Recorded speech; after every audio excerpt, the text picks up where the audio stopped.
Bonjour à tous, nous nous retrouvons aujourd'hui pour un nouvel épisode de l'invité exceptionnel en compagnie de Monsieur Pinard qui est avec nous aujourd'hui, ancien ambassadeur de France en Bolivie. Donc bonjour Monsieur Pinard. Bonjour. J'ai l'honneur aujourd'hui de vous interviewer dans le cadre de la conférence que vous allez donner à l'IEP d'Aix en tant qu'enseignant vacataire, c'est ça? Donc vous êtes diplômé d'un master en relations et affaires internationales de l'IEP de Paris et vous êtes aussi titulaire d'un DEA en philosophie, si je ne me trompe pas. Et donc, vous avez pris le pari de vous lancer dans la diplomatie en 2005. On m'avait confié le poste de sous-directeur Amérique du Sud au Quai d'Orsay. D'accord. Mais j'ai mis les pieds dans une ambassade pour la première fois. J'avais 21 ans, c'était en 1975, comme chauffeur réceptionniste à l'ambassade de France en Bolivie. D'accord. Et après, je suis entré au Quai d'Orsay en 1980. D'accord. Et donc, vous êtes devenu ambassadeur français en Bolivie en 2012. Oui. Pour une durée d'à peu près 3 ans et 8 mois. mois. Donc vous avez donné une conférence sur le sujet des violences en Amérique latine. Ce sujet est un peu vaste, car il peut être en effet appréhendé sous différentes perspectives historiques, si on en croit d'abord l'actualité. Par exemple d'un Venezuela en pleine récession économique et a fortiori sociale, d'une Amérique centrale complètement fragmentée par des territoires de plus en plus violents et marqués par les trafics en tout genre, ou encore d'un Brésil qui violente et discrimine ses populations autochtones. Mais aujourd'hui, c'est dans le cadre de la semaine de la presse, dont l'objet est axé sur les violences de guerre, que vous allez intervenir. Donc peut-être que vous allez plutôt parler des violences en Amérique latine à l'aune des différentes dictatures militaires qui ont eu lieu sous l'ère du caudillismo pendant les années 70-80 en Amérique latine, à l'image d'un Chili de Pinochet, ou encore d'une Argentine marquée par les juntes militaires. Bien sûr, la Bolivie n'a pas été épargnée par toutes ces violences dictatoriales et même plus récemment par des crises sociales. Mais voilà ma première question. Pourquoi avoir choisi la Bolivie comme espace de travail en tant qu'ambassadeur ? Les ambassadeurs ne choisissent pas. Les ambassadeurs sont affectés par le président de la République qui les nomme comme tels. C'est prévu par la Constitution, et ils vont là où on leur demande d'aller servir les intérêts de la France. Un hasard extraordinaire a fait que j'ai été nommé ambassadeur en Bolivie, où j'avais, comme je vous l'ai dit, travaillé il y a une quarantaine d'années comme chauffeur à l'ambassade. Voilà, j'y suis retourné comme ambassadeur de France, ce qui est non seulement un honneur, mais un immense plaisir. Voilà, et puis après ça, j'ai été ambassadeur auprès de l'Organisation des États américains, ce qui m'a permis aussi d'avoir une vision multilatérale de la problématique de l'Amérique latine. En tant qu'observateur permanent de la France auprès de l'Organisation des États américains, c'est ça. Donc à Washington, vous avez eu l'occasion, comme vous venez de le dire, en fait, de faire face aux différents points de vue qui opposent les pays latino-américains, comme la Bolivie de Morales, et les points de vue d'une puissance capitaliste, de la puissance capitaliste nord-américaine. Selon vous, les violences en Amérique latine s'inscrivent que dans le cadre de tensions locales ou sont plus le fait d'une pression internationale où les États-Unis jouent encore un rôle important aujourd'hui ? En Amérique latine, il y a d'abord une violence fondatrice. L'Amérique devient latine par la violence. La conquête et toute son exécution sur une période de 3 siècles jusqu'aux indépendances est une période de violence majeure, d'écrasement des empires autochtones. Et cette violence-là transforme cette région du monde dont on ignorait l'existence. Elle en fait une région que l'on va qualifier de latine à partir du milieu du XIXe siècle seulement. Ensuite, il y a en Amérique latine une violence qui est libératrice. C'est la violence qui se répand dans le continent, dans une grande partie du continent américain. N'oublions pas que l'Amérique latine, à l'époque, remontait jusqu'au nord de la Californie, pour libérer tous ces territoires, essentiellement du joug, ou ressenti comme tel, du joug de la couronne espagnole. Et puis, il y a une violence qui est une violence intrinsèque, qui est liée à un certain nombre de paramètres sociaux. Le problème, par exemple, de la terre, dont la distribution est extrêmement inégalitaire dans de nombreux pays. Il y a une violence qui est liée à l'éducation, à des facteurs culturels, le machisme, vis-à-vis des femmes, une violence qui préoccupe l'organisation des États américains, par exemple. Il y a une violence qui est liée aussi à la criminalité ordinaire. Il faut savoir que 50% des homicides qui se produisent dans le monde surviennent en Amérique latine, alors que l'Amérique latine ne représente que 8% de la population mondiale, avec ses 650 millions d'habitants.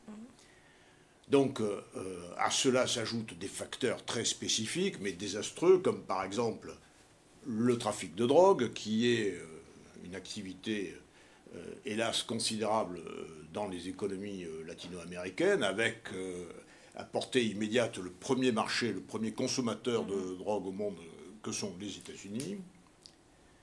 Et enfin, il y a dans l'histoire de l'Amérique latine une gestion violente de la politique qui est un peu traditionnelle, puisque certains pays sont allés pratiquement de coup d'État en coup d'État, ou de coup d'État en pronunciamientos. Et vous parliez de la Bolivie, ben c'est un peu le cas extrême, n'est-ce pas? Je crois que le pays, avant l'arrivée d'Evo Morales, avait dépassé les 190 ou 195 coups d'État depuis son indépendance en 1825. Alors, bien entendu, des organisations criminelles se sont aussi répandues sur le continent, très structurées, et il faut penser en particulier au cartel de la drogue. Certaines guérillas, d'ailleurs, aussi ont fricoté avec ces cartels. Nous n'en dirons pas plus, mais enfin, disons qu'elles entretenaient des liens assez ambigus avec le trafic de drogue.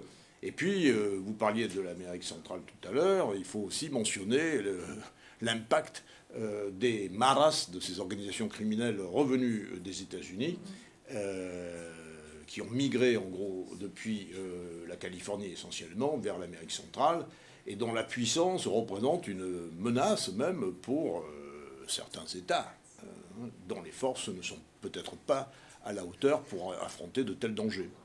Voilà. Alors à tout ça s'additionne une quatrième forme de violence, qui est une violence en quelque sorte plus classique, de la guerre. Et là, on a soit des guerres internes entre États latino-américains, principalement, la guerre du Pacifique, même la guerre du football entre le Honduras et le Salvador en 1969, qui n'a duré que 4 jours, mais qui a été une guerre. Et puis des interventions étrangères. Vous vous rappelez l'affaire des Malouines, vous vous rappelez l'intervention, l'expédition de Napoléon III au Mexique, mais surtout des interventions essentiellement militaires, conduites par les États-Unis, en direction d'un certain nombre de pays, à commencer par le Mexique voisin, qui a laissé de nombreux territoires. Voilà. Donc ce sont ces 4 types de violences qui s'additionnent et qui constituent ce qu'on appelle l'Amérique latine.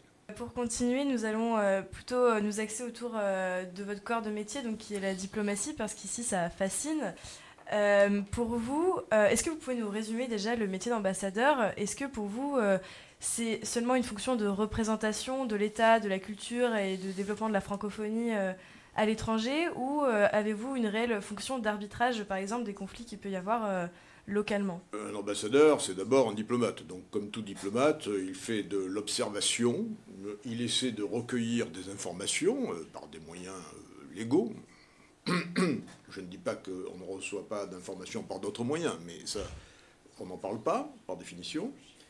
Et il est là pour observer, comprendre et informer les autorités françaises de ce qui se passe dans le pays, des perspectives, des positions de nos concurrents, de la manière dont nous pourrions promouvoir nos intérêts, etc., etc. Donc ça, pratiquement, tous les diplomates le font, qu'ils soient dans le secteur commercial, dans le secteur culturel et scientifique, qu'ils soient dans le secteur strictement politique. Leur métier, c'est essentiellement ça. Mais votre travail d'observation, votre travail d'explication, de présentation des positions de la France, votre travail qui vise à observer nos concurrents, à contrer nos adversaires, vous le faites à un plus haut niveau. Pourquoi? Parce que vous avez accès aux médias, vous êtes interviewé sur des chaînes de télévision, dans un journal. Vous avez des personnalités qui viennent chez vous à des réceptions, des déjeuners, c'est l'occasion d'échanger. vous êtes reçu par des parlementaires, vous allez faire des démarches au ministère des Affaires étrangères, vous vous entretenez avec tel vice-ministre, tel directeur influent, tel intellectuel qui publie des chroniques dans la presse locale. Voilà. Moi, ça m'est arrivé de manger de la pizza avec le président Evo Morales chez lui. Bon, eh bien, vous savez, ce sont des moments qui valent de l'or. Je ne vous en dis pas plus. Hein. Mais quand vous êtes ambassadeur et que vous pouvez avoir un accès aux autorités du pays où vous avez l'honneur d'être accrédité, un accès aussi fluide, simple, direct, c'est quand même un grand privilège. Et ça permet de faire avancer quelques dossiers qui, pour la France, peuvent représenter des enjeux importants, soit des enjeux géopolitiques, soit dans le secteur de la défense, soit pour notre industrie, par exemple, etc. Voilà.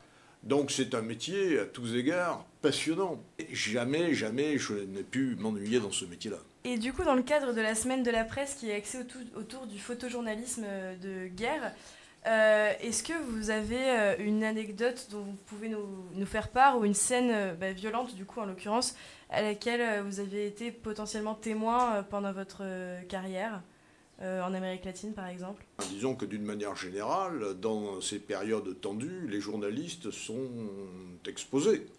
Hein, et je l'ai constaté moi-même. Je me souviens d'ailleurs du cas d'un reporter français qui, à Tunis, est décédé après avoir reçu une grenade lacrymogène dans la figure, hein, après 2 jours d'agonie. Vous voyez, le métier de journaliste, lorsque surviennent des crises, est un métier qui peut être tout à fait périlleux, mais ô combien nécessaire. Et vous, est-ce que vous avez eu l'occasion d'immortaliser ce que vous avez pu voir, que ce soit par la photographie, écrire? Immortaliser, non. Me souvenir d'un certain nombre d'événements auxquels j'ai pu assister, oui. Et puis ces événements n'étaient pas nécessairement que des événements violents au sens politico-militaire du terme.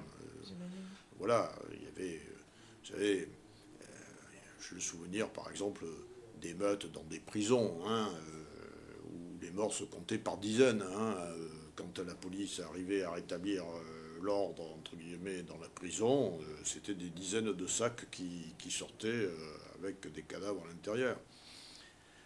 Voilà, des choses comme ça, qui ne passent pas, qu'on n'oublie pas, qui restent en mémoire, mais dont on ne rend pas compte, si vous voulez, oui, bien sûr. Dans des déclarations médiatiques, parce que ce n'est pas notre rôle. Je vous remercie beaucoup de votre intervention, et qui n'est pas finie d'ailleurs, parce qu'on va enchaîner avec la conférence, donc.